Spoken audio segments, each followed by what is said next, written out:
Bendito y alabado es el nombre del Señor. Estamos una vez más en servicio familiar en este hermoso lugar de Longaví y estamos en un momento muy importante que es la palabra del Señor. Entonces inmediatamente vamos a ir a la Escritura, al Sagrado Libro, y la palabra del Señor la encontramos en esta noche, Evangelio según San Marcos, capítulo 4, versículos 35 al 41.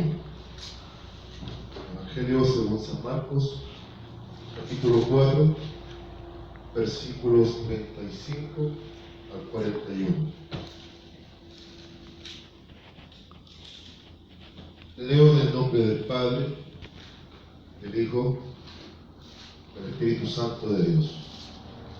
Jesús calma la tempestad. Aquel día, cuando llegó la noche, les dijo: pasemos al otro lado. Y despidiendo la multitud, le tomaron como estaba en la barca. Pero se levantó una gran tempestad de viento y echaba a las olas en la barca, de tal manera que ya se anegaba. Y él estaba en la popa durmiendo sobre un cabezal. Y le despertaron y le dijeron: Maestro, ¿no tienes cuidado que perecemos? Y levantándose reprendió al viento y dijo al mar: Calla, enmudece. Y cesó el viento y se hizo grande bonanza. Y les dijo: ¿por qué estáis así amedrentados? ¿Cómo no tenéis fe? Entonces temieron con gran temor y se decían el uno al otro: ¿quién es este que aun el viento y el mar le obedecen? Amén. Padre, en el nombre del Señor Jesucristo, una vez más estamos, Señor, para ser alimentados, Padre. Estamos como aquel polluelo hambriento, Señor, esperando, Señor, recibir ese alimento que nos nutre. Señor, queremos pedir con mucha reverencia, temor y temblor: háblenos de acuerdo a su voluntad y háblenos conforme a nuestra necesidad. Amado Espíritu Santo, es usted dueño y Señor de la obra. Solo usted es capaz, Señor, de transmitirnos una palabra poderosa que aliente nuestra alma. Bendito Dios, queremos que usted sea glorificado, pero también necesitamos ser edificados. Todo, Señor, para su gloria y su alabanza, por los méritos del Señor Jesucristo. Amén. Gloria a Dios, gloria a Dios, gloria a Dios para siempre y por siempre, Señor. Este Evangelio según San Marcos es un evangelio de un lenguaje muy sencillo y muy directo, pensado para el mundo en gran parte judeo-gentil. Marcos nos narra las vivencias del Maestro desde un enfoque muy particular. Y en esta noche vamos a estar viendo la palabra del Señor en un episodio dramático en donde los discípulos del Señor fueron puestos a prueba. Y quiero titular este mensaje de esta hora: ¿cómo enfrentar las tormentas de la vida? El capítulo 4 de San Marcos comienza con el método preferido del Señor Jesús de traer la enseñanza teórica. Él estaba educando a sus discípulos por medio de las parábolas. Y prácticamente el capítulo completo, el capítulo 4, nos habla de un enfoque bien particular de parábolas, en donde Cristo el Señor hablaba de el sembrador y la semilla. Y ya había entregado una educación teórica a los suyos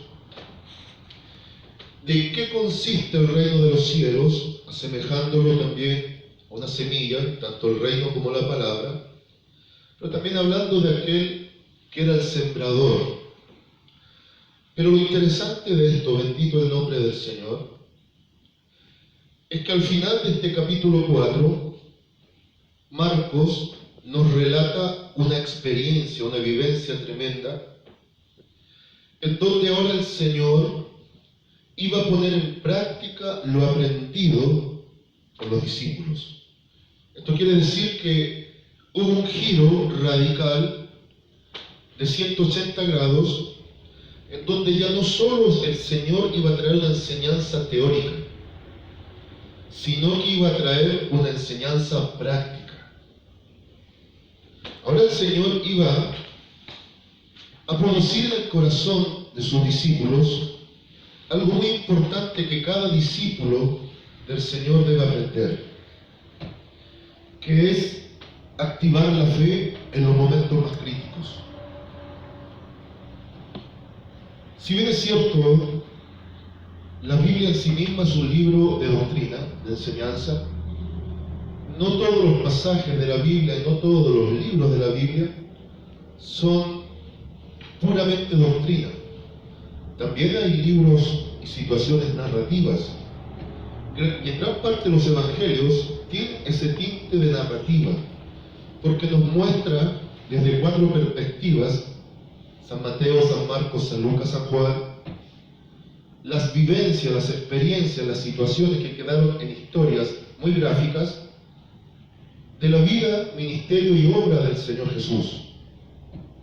Sin embargo, por muy narrativos que sean los evangelios, siempre tras eso podemos extraer una enseñanza, una lección espiritual aplicable para el crecimiento y el desarrollo de la vida del cristiano.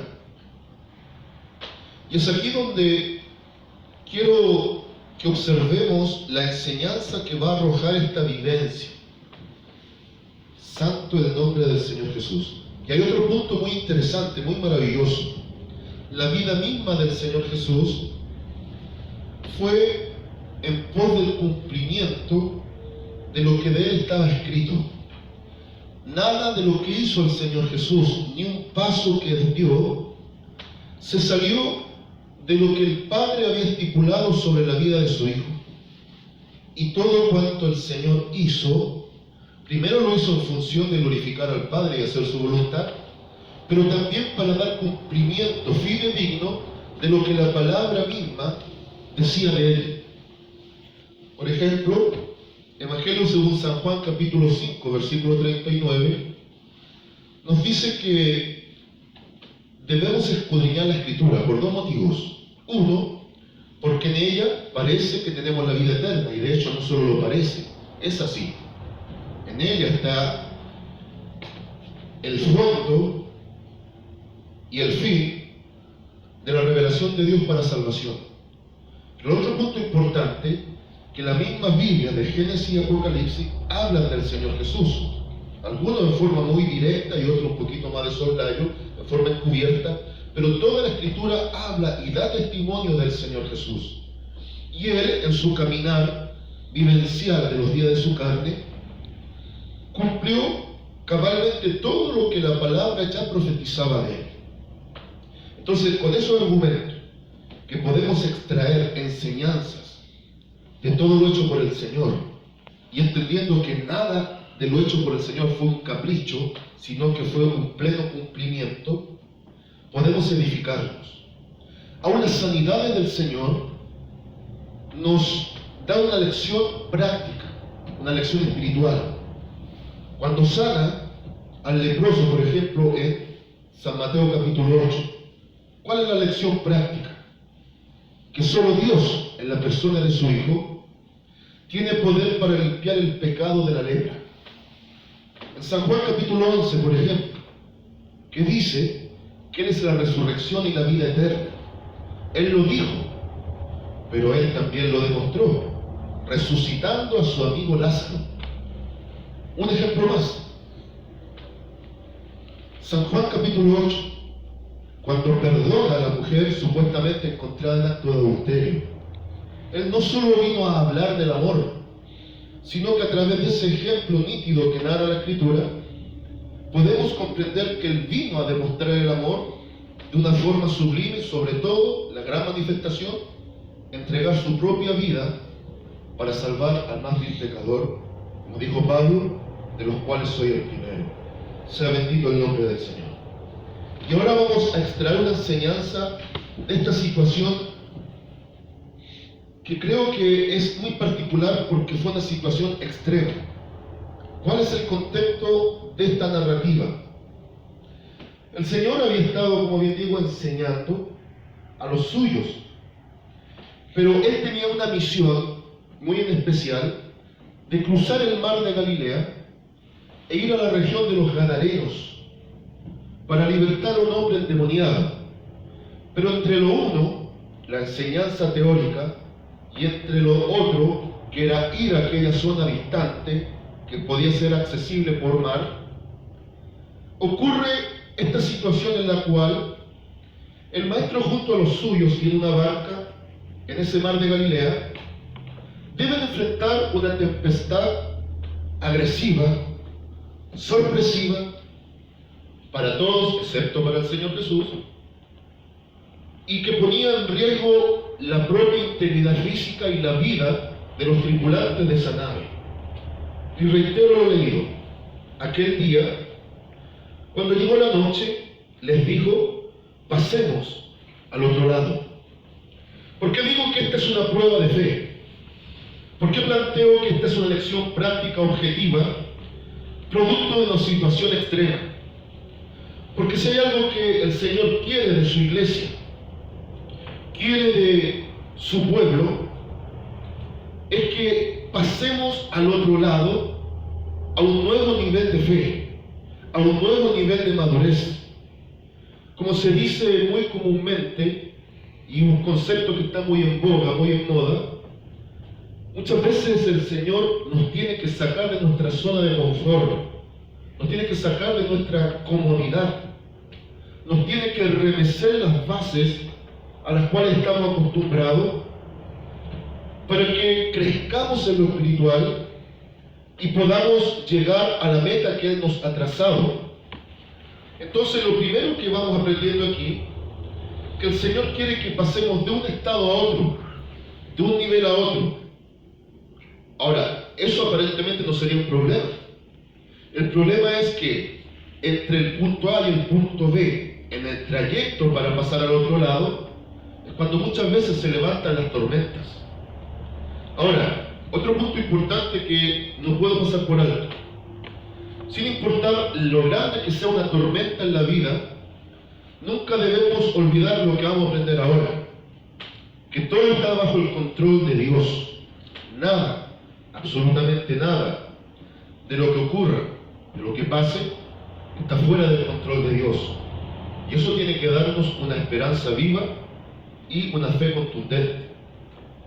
Sigo con el relato. Y despidiendo a la multitud, le tomaron como estaba en la barca. Y había también con él otras barcas. Ciertas lecciones objetivas, ciertas enseñanzas espirituales, no son para el común de todos.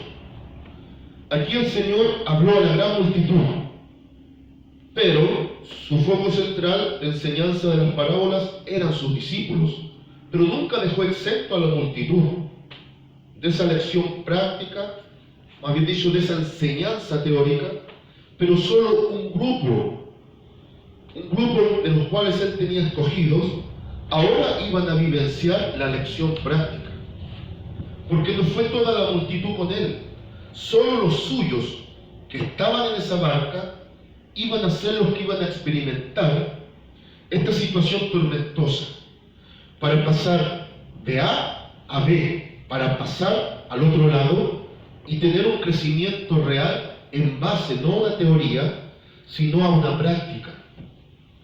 Aquí ya la Biblia nos está arrojando luz de algo, una enseñanza muy importante.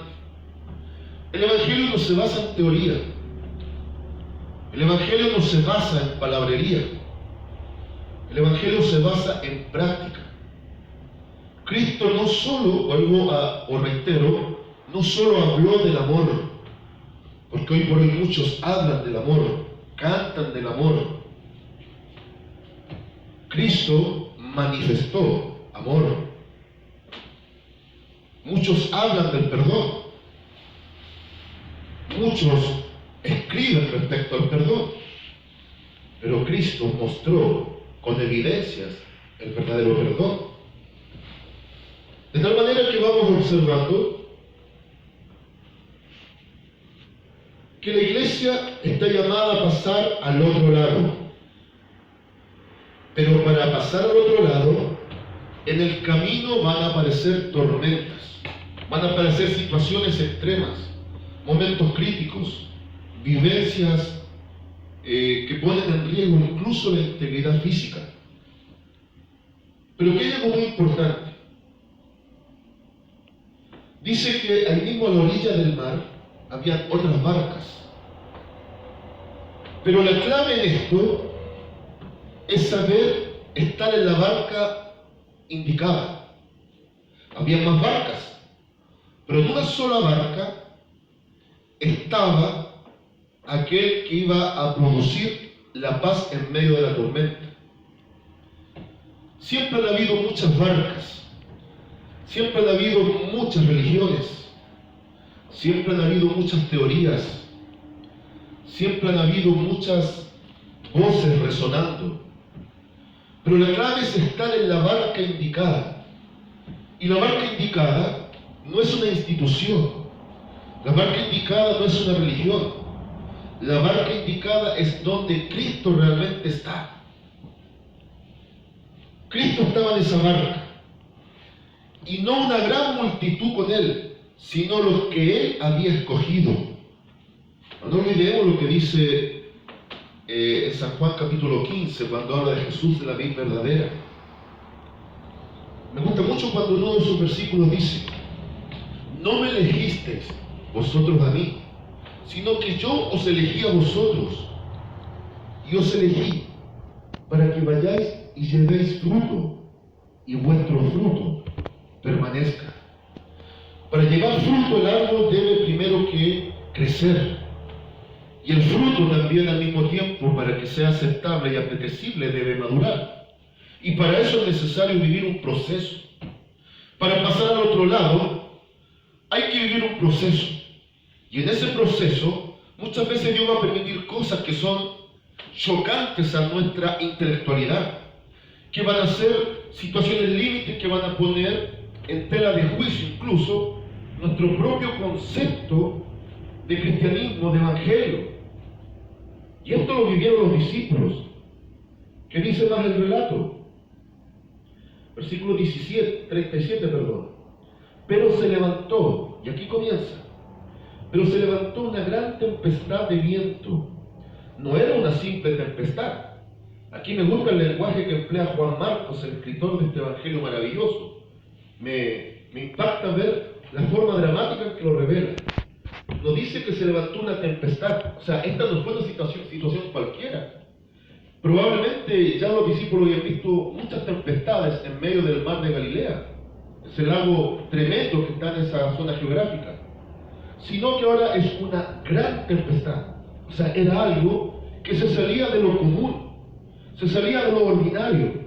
Era una situación extraordinaria por la cual ellos debían pasar y vivenciar para poder obtener el crecimiento y el desarrollo que Cristo quería de ellos. Y dice la Biblia: pero se levantó una gran tempestad de viento y echaba las olas en la barca, de tal manera que ya se anegaba. O sea, era un momento crítico, era un momento límite, era una situación de emergencia, de desespero. Y yo quiero que usted y yo nos vayamos imaginando la escena de estar dentro de esa barca, que vayamos mentalizándonos y de entender la situación vivencial del cuerpo de discípulos del Maestro en ese momento preciso. El miedo comenzaba a embargarlos, la incertidumbre comenzaba a anegar la barca y llegaba a lo profundo de sus corazones. En ese preciso momento es cuando el hombre y la mujer de Dios Debe tener algunos conceptos y algunos puntos precisos muy claros para poder enfrentar las tormentas de la vida. Y así también el amigo y la amiga que aún no están en la barca indicada, en la barca precisa y propicia, también debe saber. Quien no está en la barca tiene que ir a la barca. Venir al Evangelio verdadero, donde está Cristo el Señor como el gran capitán. Pero al mismo tiempo para la iglesia, saber y confiar en quién está gobernando la barca. Lo peor para el hombre, tanto cristiano y no cristiano, es querer gobernarse a sí mismo. Porque si es con nuestras fuerzas, efectivamente nos anegaremos. Ahí aparece en escena Isaías capítulo 43, en los primeros versículos, donde hay una promesa de Dios. Si pasamos por el fuego, no nos quemaremos. Y si pasamos por las aguas, no nos ahogaremos. Pero para eso hay que estar en la barca. Y si estamos en la barca, no hagamos tarde salirnos de ella. Bendito su nombre. Entonces, era una situación crítica. Ahora bien, dice, y él estaba en la popa. ¿Quién? Cristo. Estaba en la popa, en la parte trasera, ahí donde no está visto para todo el público. No estaba para el aplauso, no estaba ahí para la fanfarria, estaba ahí, como en segundo plano, en la popa de la barca, durmiendo. Miren qué interesante, sobre un cabezal. Cristo estaba durmiendo. ¿Por qué estaba durmiendo? Por dos motivos. Primero, para acentuar su humanidad. En cada relato en donde aparecen cosas aparentemente insignificantes, tienen un significado muy profundo. San Juan capítulo 11, versículo 35, Jesús lloró. Profundo, pero breve. Relato breve, pero con una enseñanza profunda. ¿Por qué lloró? Porque siendo Dios, también era hombre, y es hombre. Acá, ¿por qué está durmiendo? Por el cansancio. Como hombre, tenía cansancio. Como Dios, poder ilimitado y fuerzas insuperables. Para acentuar su humanidad. Pero aquí viene otro interesante. Estaba durmiendo para propiciar un desarrollo espiritual y un crecimiento idóneo en sus discípulos para que pasasen al otro lado. Cristo estaba probando la fe y la integridad de los suyos para que pudiesen sostenerse en el momento crítico, para que pudiesen mantenerse en el momento indicado y para que supiesen que aunque aparentemente no estaba visible, sino que estaba en la popa, en un lugar aparentemente secundario, Cristo sí estaba en esa barca. Bendito su nombre. Ahora, en el mayor momento de desespero, los discípulos lo despertaron.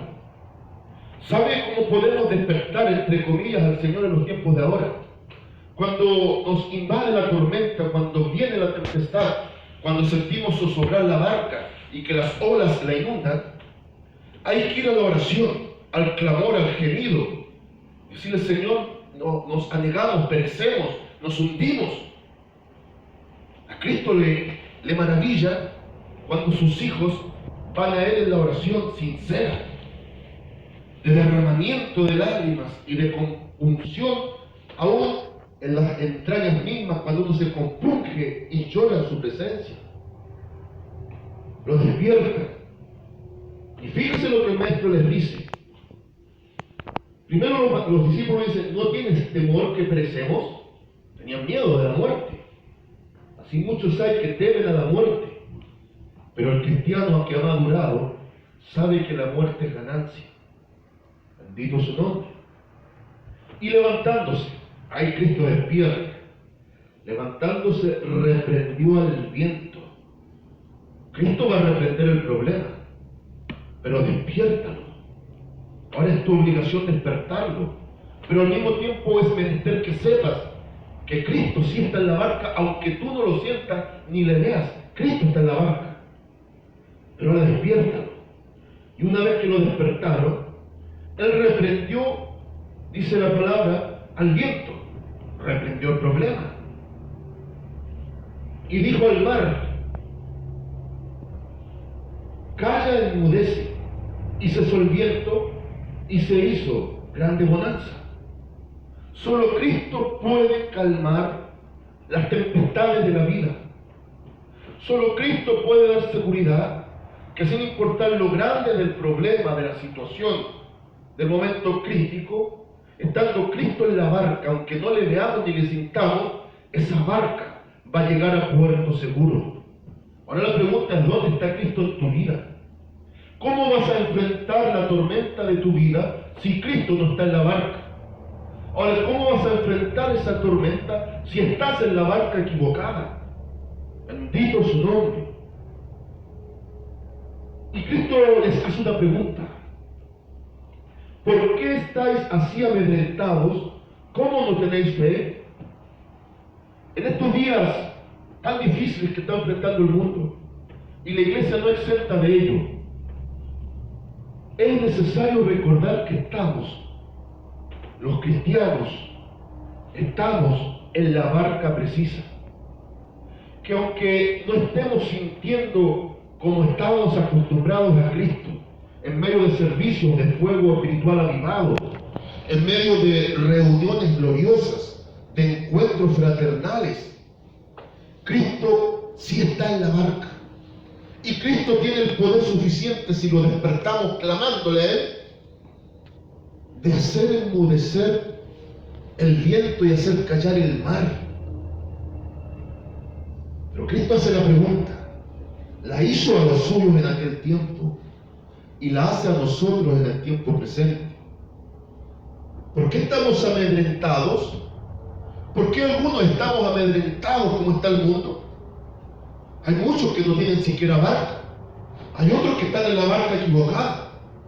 Pero tú que estás en la barca precisa, con el capitán perfecto que nos va a llevar al puerto seguro, ¿por qué estás amedrentado, confundido, timorato, tembloroso, temeroso?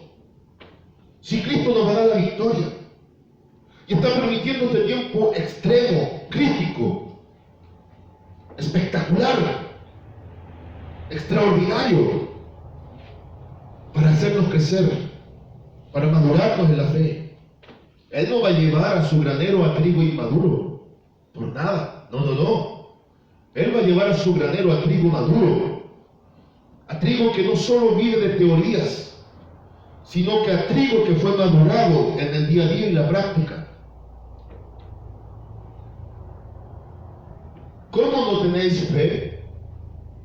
En el contexto de San Lucas capítulo 18, esa mujer impertinente y el juez injusto, también Cristo hace una pregunta: cuando venga el Hijo del Hombre a la tierra, ¿hallará fe en ella?